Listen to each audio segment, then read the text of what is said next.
여러분, 안녕하세요. 오늘은 2500년 전 공자가 우리에게 남긴 인간관계의 지혜에 대해 이야기해 보려고 합니다. 요즘 세상 참 복잡하죠. 카톡 하나, 문자 하나에도 사람 마음 상하기 쉽고 오해가 생기기 쉽습니다. 직장에서도, 가족 간에도, 친구 사이에서도 관계가 참 어렵습니다. 그런데 말입니다. 2500년 전 공자라는 분이 이미 이 모든 고민에 대한 답을 다 해놓으셨어요. 논어라는 책에 인간관계의 모든 지혜가 담겨 있습니다. 에이, 옛날 얘기가 지금 무슨 소용이에요? 하실 수도 있는데요. 아닙니다.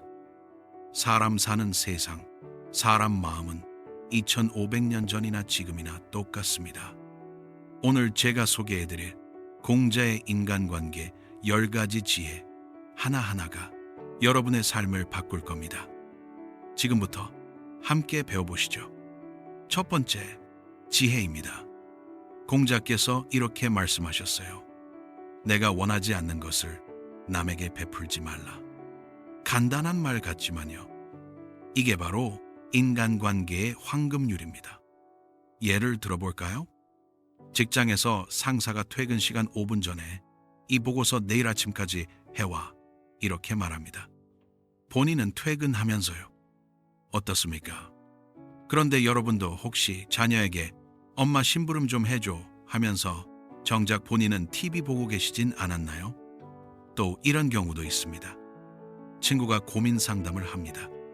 그런데 여러분은 휴대폰만 보면서 그래 이렇게 대충 듣고 있어요. 그러다가 여러분이 힘든 일 생겼을 때 친구에게 전화했는데 친구가 똑같이 대충 들어주면 어떻습니까? 서운하죠. 이게 바로 내가 원하지 않는 것을 남에게 베풀지 말라는 가르침입니다. 내가 무시당하는 게 싫으면 남도 무시하지 마세요. 내가 뒤에서 욕먹는 게 싫으면 남도 뒤에서 욕하지 마세요. 내가 거짓말 듣는 게 싫으면 남에게도 진실을 말하세요. 참 쉬운 원칙인데요. 막상 실천하기는 어렵습니다. 왜 그럴까요? 우리는 내 입장에서만 생각하기 때문입니다. 나는 바쁜데 저 사람은 한가해 보여. 심부름 좀 시켜도 되겠지. 나는 지금 기분이 안 좋은데 저 사람 얘기까지 들어줄 여유가 없어. 이렇게 생각하는 거죠.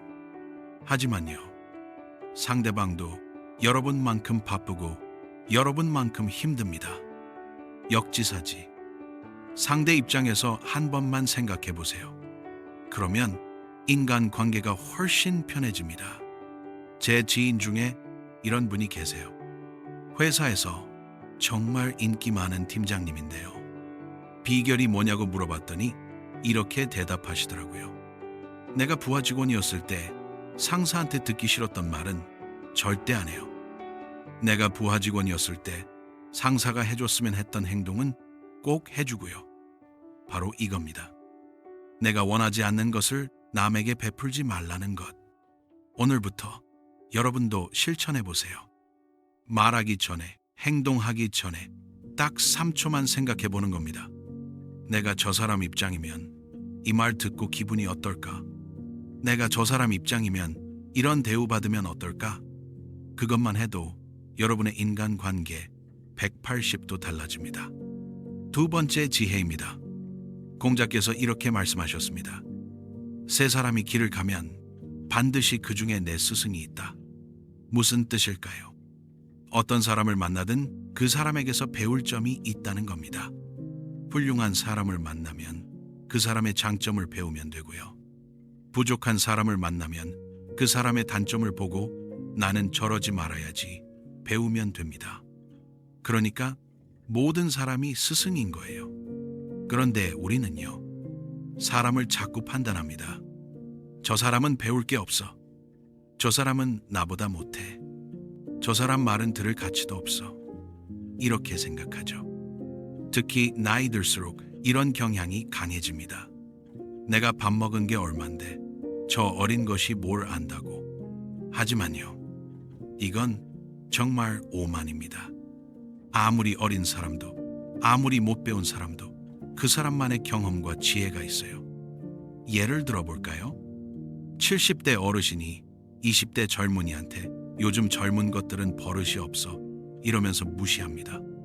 그런데요, 그 20대 젊은이는 스마트폰도 잘 다루고 SNS도 잘 하고 새로운 트렌드도 잘 알아요. 만약 그 어르신이 야, 네가 나보다 그런 건 잘하네. 좀 알려줄래? 이렇게 겸손하게 물어봤다면 얼마나 좋았겠어요? 반대로 젊은 사람들도 마찬가지입니다. 꼰대들은 시대에 뒤떨어졌어 이러면서 무시하지 말고요. 나이 든 분들의 인생 경험, 세상 사는 지혜, 그런 것들을 배우려고 해보세요. 공자는 이렇게도 말씀하셨어요. 선택하여 그 선한 것을 따르고 선하지 못한 것은 고쳐라.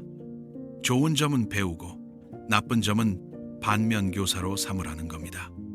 제가 아는 한 사장님은요, 직원들 회식 자리에서 막내 직원한테도 꼭 이렇게 물어본대요. 자네는 우리 회사가 어떻게 하면 더 좋아질 것 같아? 처음엔 막내 직원이 어리둥절해합니다. 제가 뭘 알겠습니까? 이러면서요. 그런데 사장님이 아니야, 자네 눈에는 내가 못 보는 게 보일 수 있어. 편하게 말해봐.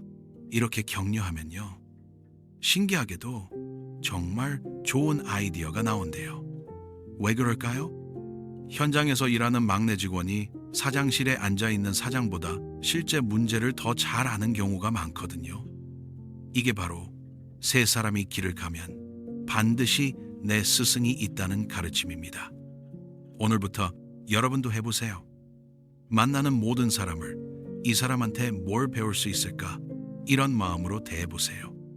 상대가 어리든 나이가 많든 학력이 높든 낮든 직급이 높든 낮든 상관없습니다. 모든 사람에게서 뭔가 배울 게 있어요. 그렇게 겸손한 마음으로 사람을 대하면요, 신기하게도 사람들이 여러분을 더 좋아하게 됩니다. 그리고 여러분도 정말 많이 배우고 많이 성장하게 됩니다. 세 번째 지혜입니다. 공자께서 말씀하셨습니다. 덕은 외롭지 않다. 반드시 이웃이 있다. 무슨 뜻이냐면요, 덕을 쌓은 사람은 절대 혼자가 아니다. 반드시 사람이 모인다는 겁니다. 요즘 사람들 인맥 쌓는다고 난립니다. 명함 교환하고 골프 모임 나가고 동문회 나가고 SNS 팔로우 하고요. 그런데요, 진짜 인맥은 그렇게 만들어지는 게 아닙니다. 진짜 인맥은 덕을 쌓으면 저절로 생깁니다. 덕이 뭘까요? 어려운 말 같지만요, 간단합니다. 남을 배려하고 신의를 지키고 정직하고 성실한 것, 이게 바로 덕입니다. 예를 들어볼까요? 직장에서 두 명의 동료가 있습니다.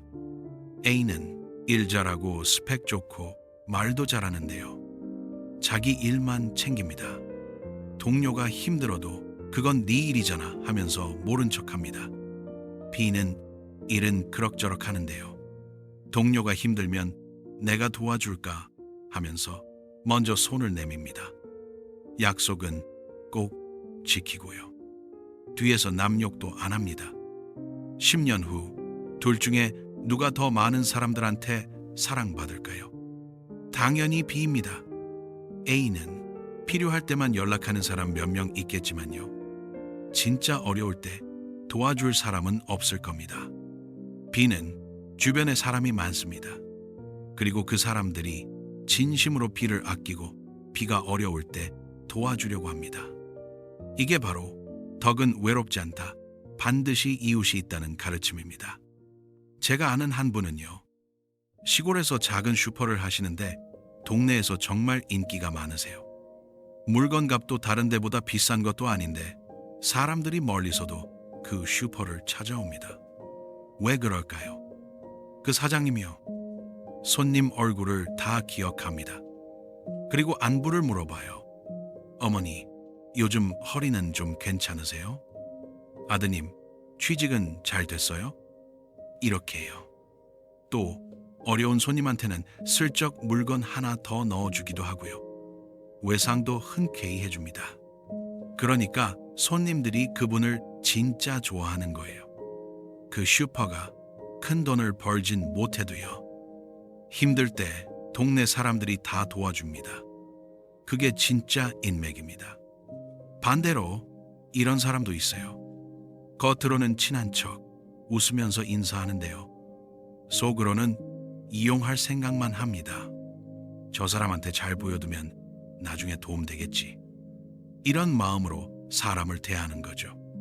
그런 사람은요, 아무리 명함이 많아도 진짜 친구는 없습니다. 공자는 이렇게도 말씀하셨어요. 군자는 의로 뭉치고 소인은 이익으로 뭉친다. 진짜 좋은 관계는 이익 때문이 아니라 서로의 인품을 보고 맺어진다는 겁니다. 오늘부터 여러분도 생각해 보세요. 나는 사람들에게 어떤 사람으로 기억되고 싶은가? 명함 많은 사람? 아니면 덕 있는 사람? 인맥을 쌓으려고 애쓰지 마세요. 그냥 덕을 쌓으세요. 정직하게 살고 약속 지키고 남을 배려하고 성실하게 일하세요. 그러면요, 사람이 저절로 모입니다. 덕은 외롭지 않습니다. 네 번째 지혜입니다. 공자께서 말씀하셨습니다. 사람이 신의가 없으면 무엇으로 설 수 있겠는가? 사람과 사람 사이에서 가장 중요한 게 뭘까요? 바로 신의입니다. 믿음입니다. 약속을 지키는 것, 거짓말하지 않는 것, 이게 바로 신의예요. 요즘 사람들 약속을 너무 쉽게 합니다. 그리고 너무 쉽게 어깁니다. 다음에 밥 한번 먹자 하고는 연락도 안 하고요. 다음 주에 갚을게 하고는 갚지도 않고요. 꼭 해줄게 하고는 잊어버리고요. 그러면서 에이, 그까짓 거 이렇게 생각합니다. 하지만요, 약속 하나하나가 신뢰를 쌓는 벽돌입니다. 약속을 지키면 신뢰가 쌓이고요. 약속을 어기면 신뢰가 무너집니다. 한 번, 두 번은 넘어갈 수 있어요. 바빴나 보다, 깜빡했나 보다 이렇게 이해해 줍니다. 하지만 계속 약속을 어기면요, 사람들이 여러분을 신뢰하지 않게 됩니다. 저 사람 말은 믿을 수가 없어. 저 사람이랑은 약속 잡지 말아야겠어. 이렇게 되는 거죠. 예를 들어볼까요? 직장에서 상사가 부하 직원한테 이번 프로젝트 잘하면 승진 추천해줄게. 이렇게 약속합니다. 부하 직원은 밤새워 가면서 열심히 일합니다. 프로젝트 성공했어요. 그런데 상사는 약속을 까먹었어요. 승진 추천도 안 해주고 다음 기회에 이렇게 얼버무립니다. 그 부하 직원 어떻게 될까요? 상사를 절대 믿지 않게 됩니다. 그리고 더 이상 열심히 일하지 않습니다. 또 이런 경우도 있어요. 친구한테 곧 갚을게 하고 돈을 빌렸는데요, 갚지 않습니다. 친구가 슬쩍 그 돈 하고 말을 꺼내면 그게 지금 여유가 없어서 이렇게 둘러댑니다. 그러면서 명품 가방 사고 좋은 식당 가고 SNS에 자랑합니다. 친구는 어떻게 생각할까요? 돈이 없는 게 아니라 갚을 생각이 없구나 이렇게 생각하겠죠. 그 순간 친구 관계는 끝입니다. 공자는 약속과 신의를 정말 중요하게 여겼습니다. 말은 충실하고 믿음직하게, 행동은 독실하고 공손하게, 한 번 한 말은 반드시 지켜야 합니다. 작은 약속이라도 소중히 여겨야 합니다. 제가 아는 한 사업가는요, 절대 약속을 어기지 않습니다. 한 번은 거래처와 점심 약속이 있었는데 급한 일이 생겼대요. 그런데 약속을 취소하지 않고요, 급한 일 처리하고 늦더라도 약속 장소에 갔대요. 30분 늦게 도착했는데 정말 죄송하다고 사과하고 설명하고요. 거래처 사장님이 감동을 받았대요. 요즘 세상에 이렇게 약속을 중요하게 생각하는 사람이 있다니. 그 일 이후로 그 거래처와의 관계가 정말 돈독해졌대요. 약속은 작은 것부터 지키세요. 10시에 만나자 했으면 10시에 도착하세요. 전화할게 했으면 전화하세요. 도와줄게 했으면 도와주세요. 그게 쌓이고 쌓이면요. 여러분은 믿을 수 있는 사람이 됩니다. 그리고 그게 최고의 인간관계 자산입니다. 반대로 약속을 지킬 수 없으면요. 아예 약속하지 마세요. 괜히 좋은 말로 약속했다가 지키지 못하면 오히려 더 나쁩니다. 도와줄 수 있을지 모르겠지만 최선을 다해볼게.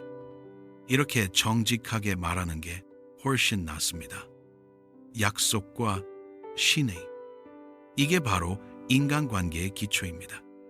5번째 지혜입니다. 공자께서 말씀하셨습니다. 군자는 말은 어눌해도 행동은 민첩하다. 무슨 뜻일까요? 말만 앞세우지 말고 행동으로 보여주라는 겁니다. 요즘 세상 말 잘하는 사람 많습니다. 나는 정직한 사람이야. 나는 의리 있어. 나는 책임감 강해.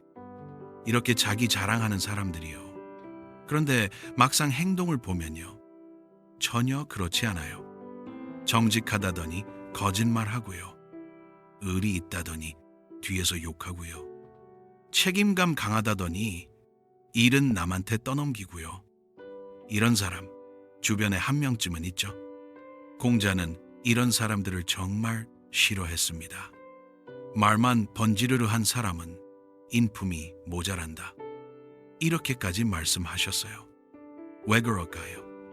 말은 누구나 할 수 있기 때문입니다. 나는 효자야. 이렇게 말하는 건 쉬워요. 하지만 매일 부모님께 전화드리고 주말에 찾아뵙고 효도하는 건 어렵습니다. 진짜 효자는 나는 효자야. 이렇게 말하지 않아요. 그냥 묵묵히 효도할 뿐입니다. 그러면 주변 사람들이 알아요. 저 사람 진짜 효자네. 이게 바로 말보다 행동이 먼저라는 겁니다. 예를 들어볼까요? 회사에서 회의 시간에 한 직원이 멋진 아이디어를 발표합니다. 이렇게 하면 매출이 늘어날 겁니다. 모두가 박수칩니다. 그런데 실행은 안 해요. 회의만 하고 보고서만 쓰고 끝입니다. 반대로 다른 직원은 말은 없는데요. 조용히 일을 진행합니다. 시스템을 바꾸고 직접 현장에 나가고 문제를 해결합니다. 1년 후 둘 중에 누가 더 인정받을까요? 당연히 말없이 일한 사람입니다. 또 이런 경우도 있어요. SNS에 친구가 최고야. 우정 영원하자. 이렇게 글 올리는 사람 있죠? 그런데 정작 친구가 힘들 때는 연락도 안 받습니다. 반대로 SNS엔 아무 말 없는데 친구 힘들 때 바로 달려가서 도와주는 사람도 있어요. 진짜 친구는 후자입니다. 공자는 이렇게도 말씀하셨어요. 잘난 척하는 말, 좋게 꾸민 얼굴빛, 과도한 공손함, 이런 것을 부끄러워한다. 겉만 번지르르하게 꾸미지 말고 진실하게 행동하라는 겁니다. 제가 존경하는 한 선배님이 계세요. 그분은요, 자기 자랑을 절대 안 합니다. 그냥 묵묵히 일하고 사람 도와주고 봉사활동 하시는데요. 나중에 알고 보니 정말 대단한 분이셨어요. 어려운 사람들 후원도 하시고 재능 기부도 하시고요. 그런데 그런 걸 자랑하지 않으세요. 그러니까 사람들이 더 존경하는 거예요. 오늘부터 여러분도 해보세요. 말을 줄이고 행동을 늘리세요. 나는 착한 사람이야. 말하지 말고 착하게 행동하세요. 나는 성실해. 말하지 말고 성실하게 일하세요. 나는 배려심 있어. 말하지 말고 배려하는 행동을 하세요. 그러면요, 여러분이 말하지 않아도 사람들이 알아봅니다. 그리고 진심으로 여러분을 존경하게 됩니다. 말과 행동의 일치. 이게 바로 군자의 길입니다. 6번째 지혜입니다. 공자께서 말씀하셨습니다. 잘못이 있으면 고치기를 꺼리지 말라. 사람은 누구나 실수합니다. 완벽한 사람은 없어요. 중요한 건 실수를 했을 때 어떻게 하느냐입니다. 잘못을 인정하고 고치면 그 사람은 성장합니다. 하지만 잘못을 감추고 변명하면 그 사람은 추락합니다. 요즘 사람들 잘못을 인정하기 정말 어려워합니다. 자존심 때문에, 체면 때문에 내가 틀렸다 이 말을 못합니다. 특히 나이 들수록, 직급이 높을수록 더 그래요. 내가 틀렸다고 인정하면 무시당할 것 같다. 내 권위가 떨어질 것 같아. 이렇게 생각하는 거죠. 하지만요, 정반대입니다. 잘못을 인정하는 사람이 오히려 더 존경받습니다. 예를 들어볼까요? 회사에서 부장님이 잘못된 결정을 내렸어요. 프로젝트가 실패했습니다. 이때 두 가지 반응이 가능합니다. 첫 번째, 이건 내 잘못이 아니야. 팀원들이 일을 제대로 안 해서 그래. 이렇게 남 탓을 하는 거예요. 두 번째, 미안합니다. 제가 판단을 잘못했습니다. 앞으로는 이런 실수 안 하겠습니다. 둘 중에 어떤 부장님을 더 존경하겠어요? 당연히 두 번째입니다. 첫 번째 부장님은요, 팀원들이 속으로 욕합니다. 자기 잘못인데 우리한테 떠넘기네. 두 번째 부장님은요, 팀원들이 오히려 미안해합니다. 부장님 잘못만은 아닌데. 그리고 더 열심히 일하게 됩니다. 또 이런 경우도 있어요. 부부싸움을 했습니다. 남편이 화가 나서 심한 말을 했어요. 이때 두 가지 선택이 있습니다. 하나는 당신이 먼저 화나게 했잖아. 이렇게 변명하는 거예요. 다른 하나는 미안해. 내가 너무 심하게 말했어. 화가 났어도 그렇게 말하면 안 됐어. 어떤 게 관계를 회복시킬까요? 당연히 후자입니다. 공자는 잘못을 고치는 걸 정말 중요하게 여겼습니다. 잘못이 있는데도 고치지 않는 것, 이것을 잘못이라 한다. 실수는 누구나 합니다. 그건 잘못이 아니에요. 진짜 잘못은 실수를 알면서도 고치지 않는 겁니다. 제가 아는 한 CEO는요, 회사에서 실수했을 때 직원들 앞에서 공개적으로 사과하신대요. 여러분, 제가 이번에 잘못 판단했습니다. 죄송합니다. 처음엔 직원들이 어리둥절했대요. 사장님이 직원들한테 사과를? 그런데 그 모습을 보고 직원들이 오히려 감동을 받았대요. 사장님도 실수를 인정하시는구나. 우리도 실수했을 때 숨기지 말고 인정해야겠다. 그렇게 회사 문화가 바뀌었대요. 실수를 숨기는 문화가 아니라 실수를 인정하고 배우는 문화로요. 잘못을 인정하는 게 왜 중요할까요? 첫째, 관계가 회복됩니다. 진심으로 사과하면 상대방도 용서합니다. 둘째, 성장합니다. 잘못을 인정해야 뭘 고쳐야 할지 알 수 있거든요. 셋째, 신뢰가 쌓입니다. 자기 잘못을 인정하는 사람들은 정직하다고 생각합니다. 오늘부터 여러분도 연습해 보세요. 잘못했을 때 미안해, 이 세 글자를 말하는 연습을요. 자존심 내려놓고 체면 버리고 진심으로 사과하세요. 내가 잘못 생각했어. 내가 실수했어. 내가 미안해. 그 말 한마디가 무너진 관계를 회복시킵니다. 그리고 여러분을 더 큰 사람으로 만듭니다. 잘못이 있으면 고치기를 꺼리지 말라. 7번째 지혜입니다. 공자께서 말씀하셨습니다. 군자는 조화롭되 맹목적으로 같지 않고 소인은 맹목적으로 같으나 조화롭지 않다. 무슨 뜻일까요? 군자는 사람들과 사이좋게 지내지만 잘못된 것에는 동조하지 않습니다. 반대로 소인은 겉으로는 남들 따라하지만 속으로는 불만이 가득합니다. 이게 참 중요한 지혜예요. 요즘 사람들 두 가지 극단이 있습니다. 한쪽은 사이좋게 지내려고 무조건 남들 의견에 동조합니다. 맞아. 내 말이 맞아. 속으로는 반대하면서도 겉으로는 맞장구 칩니다. 다른 한쪽은 자기 의견만 고집합니다. 내 생각이 맞아. 너희는 다 틀렸어. 이렇게 우기면서 사람들과 부딪힙니다. 둘 다 잘못됐어요. 진짜 현명한 사람은 조화롭되 잘못된 것에는 반대합니다. 예를 들어볼까요? 직장에서 회의 시간에 상사가 잘못된 의견을 냅니다.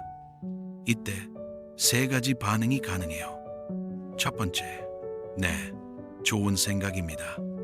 하고 무조건 찬성. 이게 겉으로만 동조하는 겁니다. 두 번째, 그건 틀렸습니다. 제 생각이 맞습니다. 하고 강하게 반박. 이건 불화입니다. 세 번째, 좋은 의견이십니다. 다만 이런 부분은 보완하면 어떨까요? 하고 부드럽게 대안 제시. 이게 조화롭되 맹목적으로 따르지 않는 겁니다. 세 번째가 가장 현명합니다. 상사 기분 안 상하게 하면서도 잘못된 결정은 막는 거예요. 또 이런 경우도 있어요.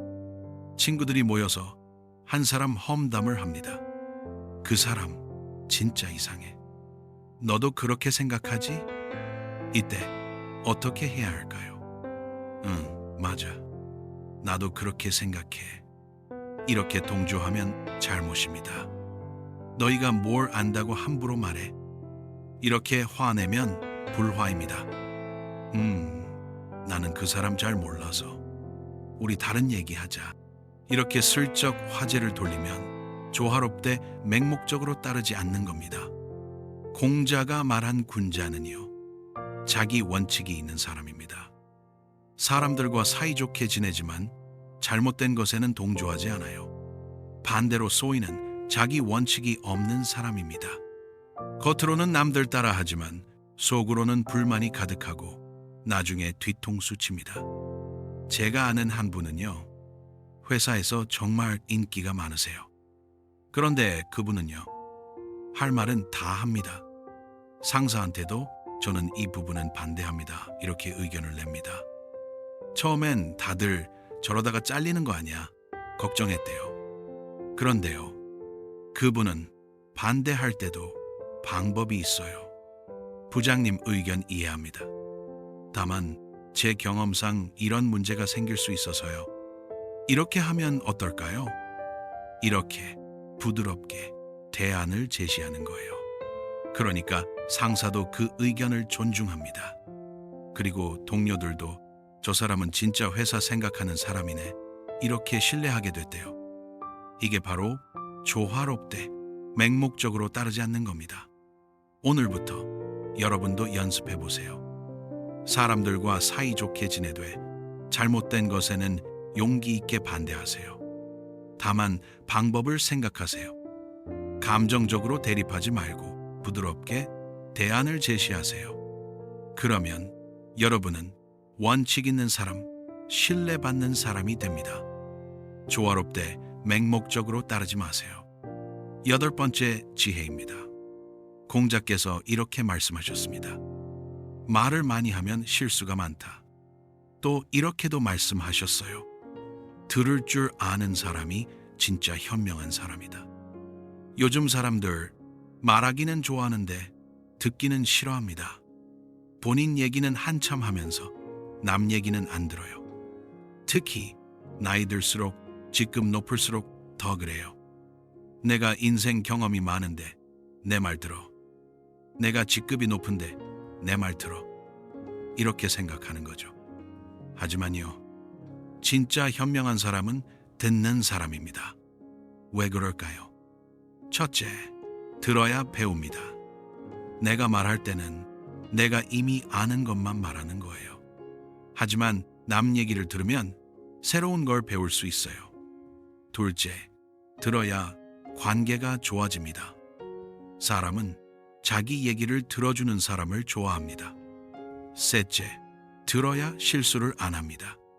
말을 많이 하면 실언하기 쉽거든요. 예를 들어볼까요? 부부가 저녁을 먹고 있습니다. 아내가 회사에서 있었던 힘든 일을 얘기합니다. 이때 남편의 두 가지 반응이 있어요. 첫 번째, 그래? 그런데 그건 네가 잘못한 거 아니야? 내가 보기엔 말이야 하면서 자기 의견을 쭉 늘어놓습니다. 두 번째, 그랬구나. 많이 힘들었겠다. 어떻게 됐어? 하면서 진심으로 들어줍니다. 아내는 어떤 남편한테 마음이 열릴까요? 당연히 두 번째입니다. 첫 번째 남편은요, 아내 얘기를 들은 게 아니에요.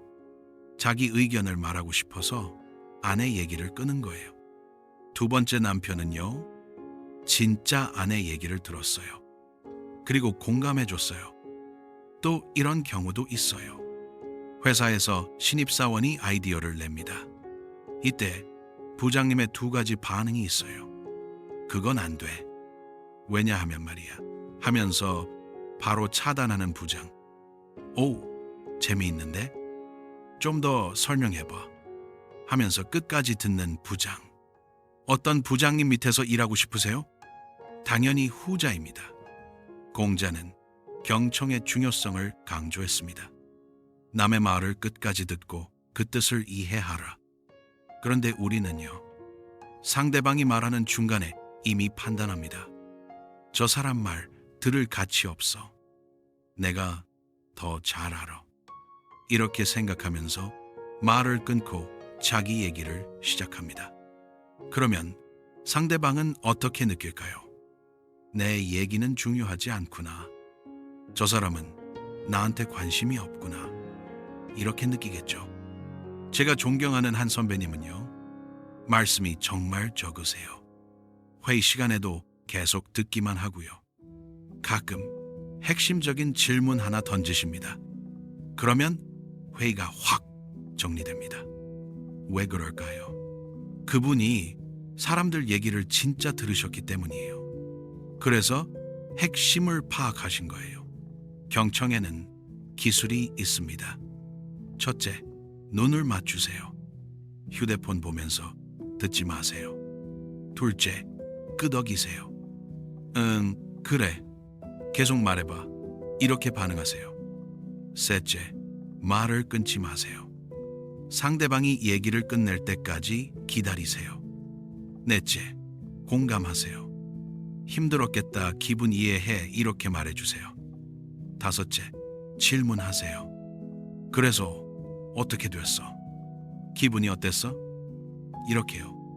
오늘부터 여러분도 연습해보세요. 말하기보다 듣기를 먼저 하세요. 상대방 얘기를 진심으로 들어주세요. 그러면 신기하게도 사람들이 여러분을 좋아하게 됩니다. 그리고 여러분도 많이 배우게 됩니다. 듣는 사람이 현명한 사람입니다. 9번째 지혜입니다. 공자께서 말씀하셨습니다. 가까운 사람을 소홀히 하지 말고 먼 사람에게 지나치게 애쓰지 마라. 무슨 뜻일까요? 모든 관계를 똑같이 대할 순 없다는 겁니다. 가까운 사람에게는 더 잘하고 먼 사람에게는 적당히 하라는 거예요. 요즘 사람들 이게 거꾸로 된 경우가 많습니다. 가족한테는 짜증내고 소홀히 하면서요, 남한테는 잘하고 친절합니다. 예를 들어볼까요? 회사에서는 웃으면서 친절하게 대합니다. 네, 알겠습니다. 도와드릴게요. 그런데 집에 오면 가족한테 짜증냅니다. 아, 시끄러. 나 피곤해. 이게 뭡니까? 남한테는 에너지를 다 쓰고 가족한테는 찌꺼기만 주는 거예요. 또 이런 경우도 있어요. SNS 친구들한테는 댓글 달고 좋아요 누르고 신경 쓰는데요, 정작 옆에 있는 부모님한테는 전화 한 통 안 합니다. 친구 생일은 챙기는데 부모님 생신은 잊어버립니다. 이게 바로 먼 사람한테 지나치게 애쓰고 가까운 사람을 소홀히 하는 겁니다. 공자는 관계의 우선순위를 두라고 했습니다. 첫 번째는 가족입니다. 부모님, 배우자, 자녀, 이 사람들이 가장 중요합니다. 두 번째는 가까운 친구입니다. 어릴 때부터 알고 지낸 친구, 힘들 때 도와준 친구. 세 번째는 직장 동료나 지인입니다. 네 번째는 처음 만난 사람입니다. 이 순서를 절대 바꾸면 안 됩니다. 가족보다 회사를 우선시하면 나중에 후회합니다. 옛 친구보다 새 친구를 우선시하면 결국 외로워집니다. 예를 들어볼까요? 한 직장인이 승진하려고 밤낮 없이 일했습니다. 주말에도 회사 나가고 야근하고 회식 참석하고요. 그러느라 가족 행사는 다 빠졌어요. 아이 생일도, 부모님 생신도, 결혼 기념일도요. 10년 후 승진은 했습니다. 그런데 아이랑은 대화가 안 통하고 부모님은 섭섭해하시고 배우자는 차갑습니다. 회사에서 큰일 났을 때 가족들이 도와줄까요? 아닙니다. 가족도 이미 마음이 떠났어요. 반대로 이런 분도 계세요. 직장 일은 적당히 하고 가족 시간을 최우선으로 합니다. 주말엔 가족과 함께 보내고 아이 학교 행사 참석하고 부모님 찾아뵙고요. 승진은 조금 늦었지만요. 가족은 행복합니다. 나중에 어려운 일 생겼을 때 가족이 든든한 버팀목이 됩니다. 둘 중에 어떤 삶이 더 행복할까요? 공자는 이렇게도 말씀하셨어요. 먼 곳에 사람이 따르지 않거든 덕을 닦아서 오게 하라. 억지로 관계를 만들지 말라는 겁니다. 내 주변 사람들한테 잘하고 덕을 쌓으면 저절로 사람이 모인다는 거예요. 제가 아는 한 분은요, 인맥이 정말 넓으세요. 그런데 그분 비결이 뭐냐면요. 나는 새로운 사람 만나려고 애쓰지 않아요. 대신 지금 내 주변 사람들한테 정말 잘해요. 그러니까 그 주변 사람들이 좋은 사람들을 소개시켜준대요. 우리 형님 정말 좋은 분이에요. 한번 만나보세요. 이렇게요. 오늘부터 여러분도 우선순위를 정하세요. 가장 가까운 사람부터 잘하세요. 가족, 옛 친구, 동료, 이 순서로요. SNS에서 좋아요 받으려고 애쓰지 말고 옆에 있는 사람한테 진심을 주세요. 멀리 있는 사람 신경 쓰느라 가까운 사람 놓치지 마세요. 가까운 사람을 소중히 하는 것. 이게 바로 인간관계의 기본입니다. 마지막 10번째 지혜입니다. 공자께서 말씀하셨습니다. 바른 말을 하는 것은 좋지만 방법이 잘못되면 오히려 해가 된다. 옳은 말을 하는 것 참 중요합니다. 잘못된 것을 보고 침묵하면 그건 비겁한 거예요. 하지만요, 옳은 말도 방법이 잘못되면 역효과가 납니다. 예를 들어볼까요? 친구가 잘못된 선택을 하려고 합니다. 여러분은 그게 잘못됐다는 걸 알아요. 그래서 야, 그거 하지 마. 잘못된 거야. 이렇게 직설적으로 말합니다. 친구는 어떻게 반응할까요? 네가 뭘 안다고? 내 일에 참견하지 마. 이렇게 화를 내겠죠. 왜 그럴까요? 말은 옳았지만 방법이 잘못됐기 때문입니다. 공자는 바른 말을 할 때도 방법을 생각하라고 했습니다. 첫째, 타이밍을 봐야 합니다. 상대방이 화가 나 있을 때, 흥분해 있을 때 바른 말 해봤자 안 들립니다. 마음이 차분할 때, 편안할 때, 그때 말하세요. 둘째, 톤을 조절해야 합니다. 너 틀렸어. 이렇게 말하지 말고요. 내 생각엔 이렇게 하는 게 어떨까? 이렇게 부드럽게 말하세요. 셋째, 상대방 입장을 먼저 이해해야 합니다. 내 마음은 이해해. 그런데 말이야, 이렇게 시작하세요. 예를 들어볼까요? 자녀가 공부는 안 하고 게임만 합니다. 부모가 게임 그만해. 공부 안 하면 어떡해? 이렇게 소리 지르면 어떻게 될까요? 자녀는 반발합니다. 알았어요. 하면서 방문 쾅 닫고 들어갑니다. 이게 아니라요. 게임 재밌구나. 엄마도 어릴 땐 놀고 싶었어. 그런데 말이야, 공부도 중요하잖아? 게임은 1시간만 하고 공부 좀 하면 안 될까? 이렇게 말하면 자녀가 좀 더 들을 수 있어요. 또 이런 경우도 있어요. 직장에서 동료가 잘못된 방법으로 일합니다. 그렇게 하면 안 돼. 이렇게 해야지. 이렇게 말하면 동료는 기분 나빠하겠죠. 자기가 팀장도 아닌데 왜 나한테 이래라 저래라 해. 이게 아니라요. 수고하고 있네. 내가 예전에 이렇게 해봤는데 이 방법도 괜찮더라. 한번 참고해봐. 이렇게 말하면 동료가 받아들이기 쉽습니다. 공자는 이렇게도 말씀하셨어요. 말은 충실하되 강요하지 마라. 옳은 말이라도 강요하면 상대방은 반발합니다. 제안하고 권유하고 그 다음은 상대방 선택에 맡기세요. 제가 아는 한 선생님은요, 학생들한테 꾸중을 거의 안 하신대요. 대신 이렇게 말씀하신대요. 선생님은 네가 이런 선택을 하면 나중에 후회할까봐 걱정돼. 그래도 결정은 네가 하는 거야. 선생님은 항상 네 편이야. 이렇게요. 그러면 학생들이 스스로 생각하게 된대요. 선생님이 왜 저렇게 말씀하실까? 아, 내가 잘못 생각했구나. 바른 말을 할 때 기억하세요. 첫째, 타이밍. 둘째, 톤. 셋째, 공감. 넷째, 제안. 다섯째, 선택권. 이 5가지만 지켜도 여러분의 바른 말이 상대방에게 잘 전달됩니다. 그리고 상대방도 여러분을 고마워하게 됩니다. 바른 말을 하되 방법을 생각하라. 이게 바로 공자의 마지막 지혜입니다. 여러분, 오늘 우리가 함께 배운 공자의 인간관계 10가지 지혜 정리해 볼까요? 첫째, 내가 싫은 일은 남에게도 시키지 마라. 둘째, 모든 사람이 내 스승이다. 셋째, 덕을 쌓으면 사람이 모인다. 넷째, 약속과 신의가 관계의 기초다.